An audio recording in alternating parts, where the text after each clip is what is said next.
Good afternoon, guys. I'm so glad y'all are back joining us for 5th grade reading. I hope you had a wonderful weekend and you celebrated your moms or your grandmothers. Today, again, we're going to start with our word work. We're going to work with demonstrating understanding of figurative language, word relationships, and nuances in word meanings. But we're going to work with homophones and homographs today. It says, how does understanding homophones and homographs help me understand the meaning? So better, how do I understand what these words mean when they're used in sentences? We talked last week, remember we used with our Greek and Latin root words. Pardon me, I can't speak this morning. We talked about phones and how they were sounds, and we did homophones and we said how they sound alike, but they're spelled different and they mean something different. So let's look at some. So we have two, and two. We have there, and there. And then we have 8 and 8. Now all these words, or the groups of words, the twos are all sound alike, but they all mean something different, and you can see they all are spelled different, just like with there and just like with 8. So let's look at their meaning to see if we can then be able to plug them into sentences so that we better understand what we read. Because the whole process of reading is not word calling, but it's gaining meaning, getting comprehension from what we've read. Okay, so the first two, it's just a function word. Okay, and you'll see that in a minute when we use it in a sentence. The second two, it means also. So you would replace the word also. If you could put also in there, then this is the two that you would use, the two with the two O's. Okay? And then we know that this two is two, a number word. Okay? 1, 2. So we know that. All right? Well, this first there. Okay? How do I know when I need to use this? Well, it's a contraction of they are. So if you're putting they are in the sentence, then this is the there that you would use. Okay? Well, the second there, this is possessive. This is it belongs to somebody, that this is their book. Okay? The third there, it's an adverb, it's location. And I always tell my children to use to look at the H-E-R-E. That is a place. So that's when if you're talking about a place, then it would be a location, then this would be the there you would use. Okay? 8, the first 8, it's the past tense of eat. And then the second 8 is a number word. Okay? So let's use some of these in sentences. Is Susan going with us? Well, which two would I use here? Would I use the number 2? Is Susan going with us TWO? Does that make sense? Is there a number that I could put in there? Could I put 3 or 4 or 8 in there? No. So this I could put also in there, right? Is Susan going with us also? Yes. So which 2 would I use? Yes, I would use the 2 with 2 O's. Very good. Let's look at our next sentence. I'm going blank read a book.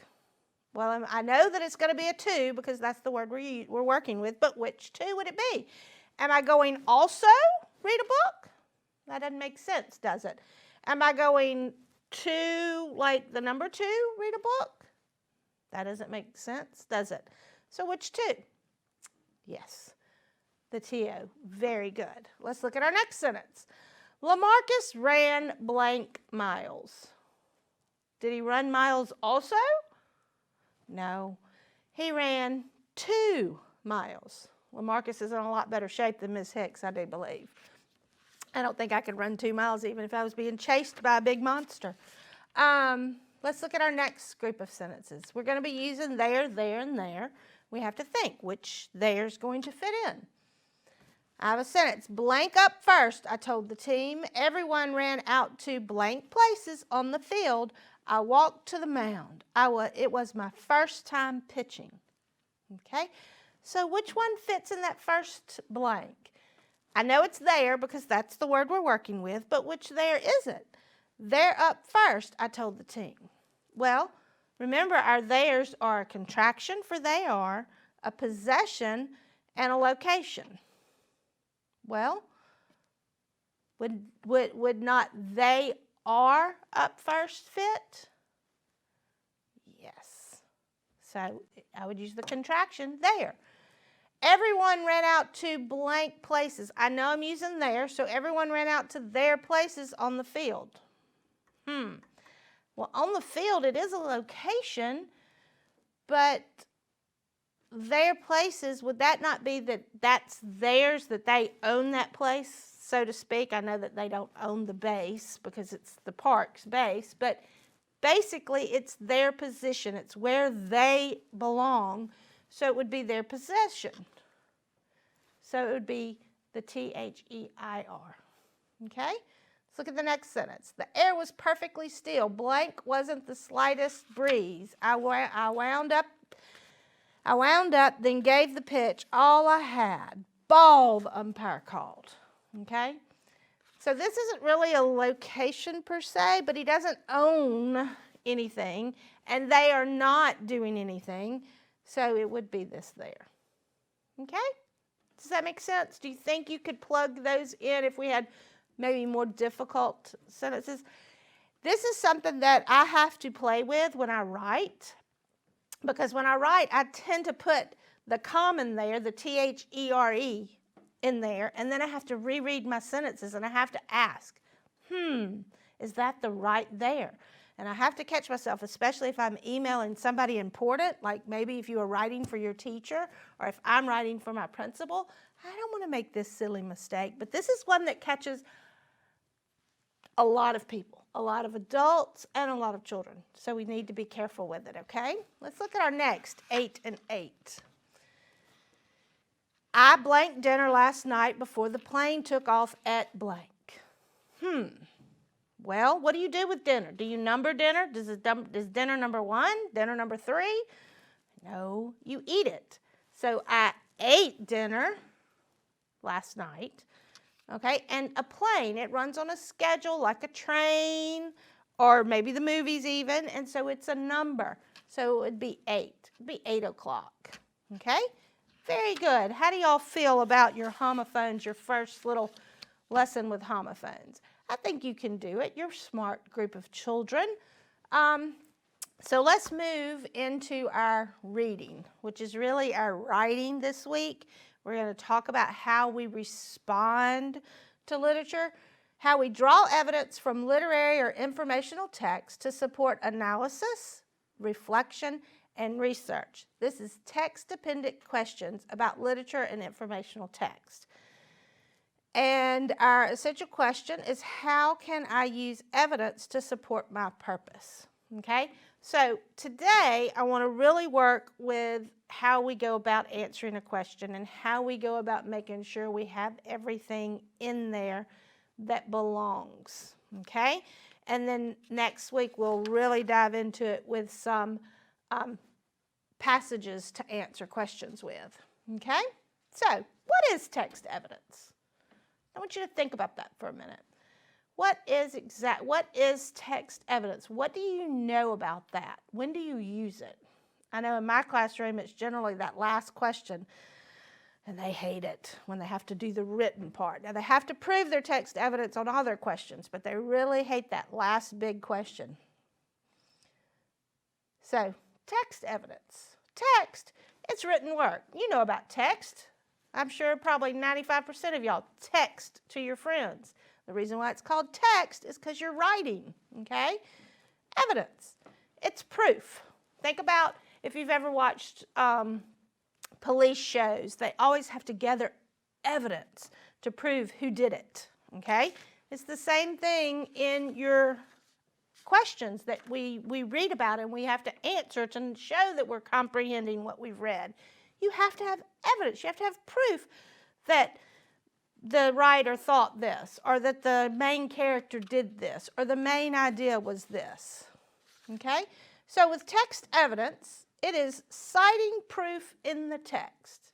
Now, if your teacher talked to you about citing on a research paper, or maybe your librarians talked to you about this, This is where you write something and you cite where it came from, what book it came from, or who wrote it, so that you're not plagiarizing. That's a big thing that I talk to my children about. If you give credit, which is what citing is, you give credit to who did the initial work, you're citing your evidence. Okay? So, how do I provide text evidence? An acronym. I know we talked about this maybe the first week or the second week that we started doing these online lessons. RACE, okay? And I had the chart with all the letters, R-A-C-E. You know what an acronym is, right? An acronym is another word that helps you remember something else, like when you remember your planets. My very educated mother just served us nachos, and you know how that goes. So RACE, so R-A-C-E. Each one of those words each one of those letters stands for something. So what do they stand for?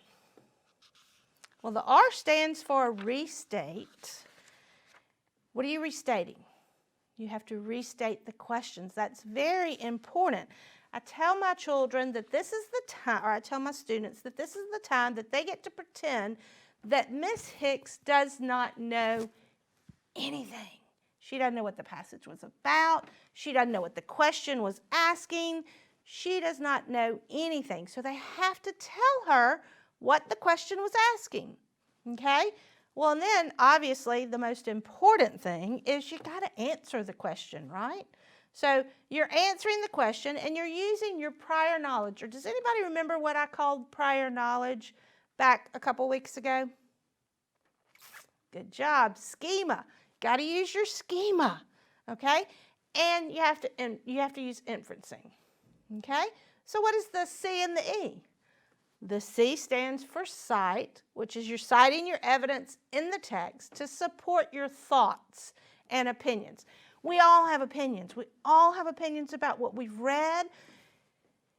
And I'm not just saying whether you like it or whether you don't like it, but there's things that the author puts in there that triggers your thoughts about something and makes you think about this. So you have to cite that to then explain your answer with that evidence. You know, I thought that the child loved chicken noodle soup because in the paragraph, the author stated that it was yummy and comforting. Or I thought that the student did not like chicken noodle soup because she described it as being slimy and disgusting. Okay? There are word choices. There are things that help you have opinions, help you have your thoughts. Okay? So let's practice, because one of the things that is the hardest for children is restating the question. Okay? I have about half my children are really good at this, and the other half tend to have a problem with this. You have to remember that when you're restating the question, you're going to drop the question words. Well, what do I mean by question words? I mean like when, why, how, where, which. You're going to drop them. You're not going to use the when or the why or the how or the where or the which. You're going to use them in your thoughts because they're asking a question, but when you're restating, you're not going to use them. Okay, so let's look. What state would you find the city of Jacksonville? Well, most people know that Jacksonville's in Florida, so would I just answer it Florida? Would that be correct? No, I mean, yes, it is correct. It is found in Florida, but is that the proper way? And we have to think that now when we're answering on a test, we need to think of who our audience is, and our audience is always our teacher, so it's a professional relationship. It's not a friendly relationship, even though you might be friends with your teacher. When you're putting something on paper, it needs to be professional. And yes, fifth graders, you are professionals.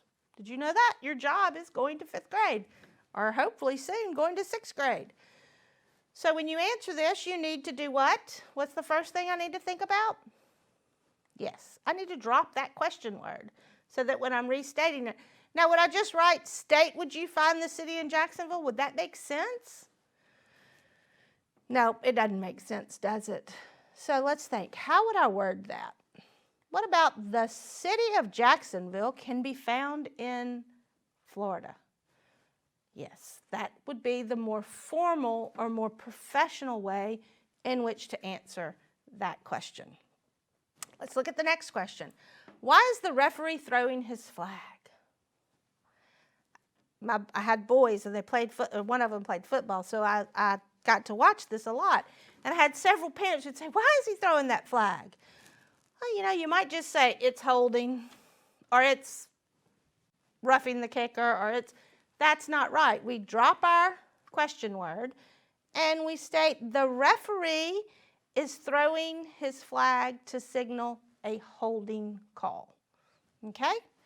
That's restating the question so that maybe whoever's listening didn't hear the question, but they know what question was asked because I restated. Let's look at two more. Why did Paul Revere ride through the towns? So the person just walked in the room. They don't know what question was asked. So I dropped my question word. Paul Revere rode through the towns because. Oh, Miss Hicks made a mistake in her typing. Does anybody see the mistake Miss Hicks made? Yep, I forgot to capitalize Revere. I would have to do an editing on that. Let's look at the next one. How can I change the background on my phone? Anybody ever get asked that question by their parent? Because, you know, we all know children know technology way better than their parents do. Drop the question word. You can change the background on your phone by. Okay? So do we understand how to maybe restate our questions and that it's important that we are professional and we're not just answering holding flag, yellow, Florida, to warn the people? Okay, good. The answer part. Well, the answer part makes sense. Everybody knows how to answer. I knew that Jacksonville was in Florida. I knew that Paul Revere rode through the towns to warn the colonists. You know, I know how to change the background on my phone. I know how to answer because of my schema or my background knowledge. So that's important, your prior knowledge. Having prior knowledge about a topic helps with your comprehension, and it truly does. Have you ever read, like Miss Hicks, I don't know a lot about motorcycles, so if I read a book about motorcycles, I'd probably have a hard time with some of the language. I would have to stop and think about what does this word mean and reread the sentence to see if I understood the context clues. If you know about the subject, like I said, I know a little bit about football, so if I read something about football, I would know what they're talking about when they talked about the tight end or the guard or the blind side or holding. I'd understand that, okay? But if you didn't, you might have a hard time understanding what they were talking about. It says you will not need to help understanding specific terms like grand slam in baseball. If you knew what that was, you would get it if you read it. But if you didn't, you might have to read a little more or maybe ask somebody what that means, and that kind of interferes with your comprehension. Or what a slide kick is in soccer, or what about a plie in ballet? Does anybody know what a plie is in ballet? So I bet a bunch of my girls know. I bet some of my guys who have sisters know. Yeah. These terms, if not familiar, they hinder. What does hinder mean? They maybe stop your comprehension, therefore hindering your answering to questions. What if the question was, what is a plie? You would definitely have to go back and read. If you didn't know anything about ballet, never heard of ballet, you did not know. Okay? But inferencing. What is an inference? We talk about inferencing a lot in 5th grade because you do a lot of inferring. Okay? It's an educated guess. Well, what does that mean, an educated guess? How can a guess be educated? Well, you take your background knowledge and your text clues and you make a prediction. That's what an educated guess is. You read between the lines. You figure out what's being said, what little nuances are being used. Reading facts and evidence to reach a logical conclusion or opinion. Okay, logical. What is that, logical? My son said there's not a lot of logical stuff out there in the world today. But it means it makes sense. There's reasoning behind it. I can't say, looking at this set today, can you tell me if it's sun shining where I am or if it's raining? Can you tell? You can look at Miss Hicks and you can say, well, her hair's not wet, so maybe. But is that really logical? Could I have had an umbrella? Could I have had on a raincoat? You don't know. You can't make a logical, educated guess. Okay? So that's what inferencing is. So when you make an inferencing when you're reading, it's a strategy that will help you understand the text at a deeper level. And that's very important, that you understand something at a deeper level. It is best to draw a conclusion or form an opinion by finding two or more supporting details. Why did you say that? What made you think that? What did the author say? What was in the paragraph? What was in the text? It also helps to look for words or phrases that may express a positive or a negative tone. Okay? Like the disgusting noodles, that's negative. Warm and comforting, that's positive. Let's practice. An animal with a long neck was as tall as a tree. Do I name this animal here? No. What animal am I talking about? Yeah, I'm talking about, I can infer that the animal is a giraffe. Because see, he's as tall as a tree. Very good.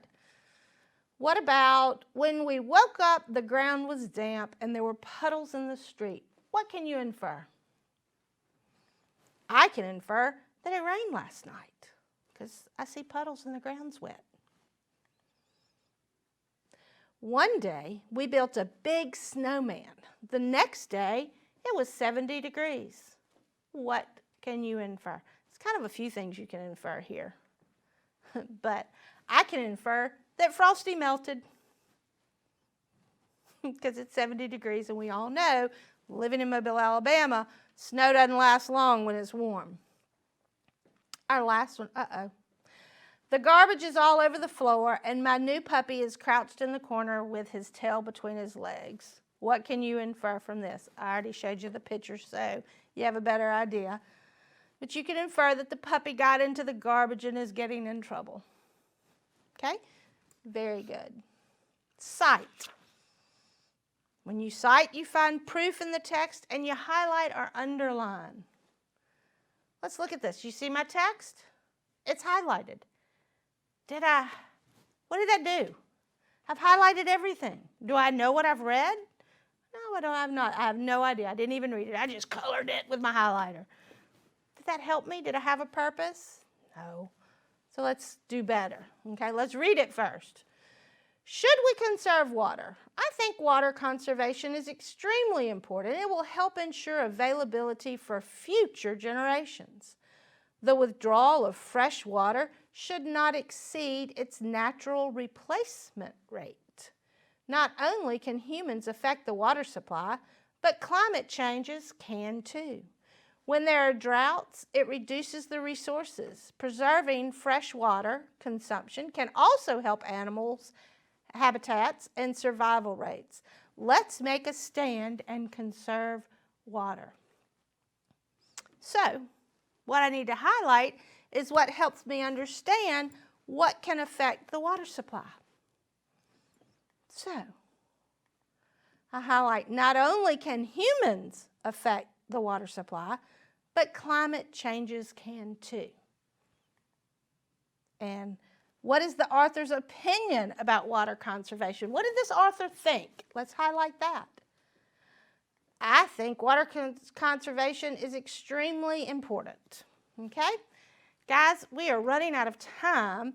I will start here next on Thursday. We'll talk about explain, and then we're going to read some passages and go back into the passages and help understand and explain and write, which is very important. You're about to go to 6th grade, and you're going to need to be able to write professionally, formally, okay? So I hope you have a good time with your packets or your online lessons, and I know you're getting ready for summer, but we're going to continue. We have 3 more lessons. We have Thursday, Monday, and next Thursday. I hope to see you then. Have a great afternoon.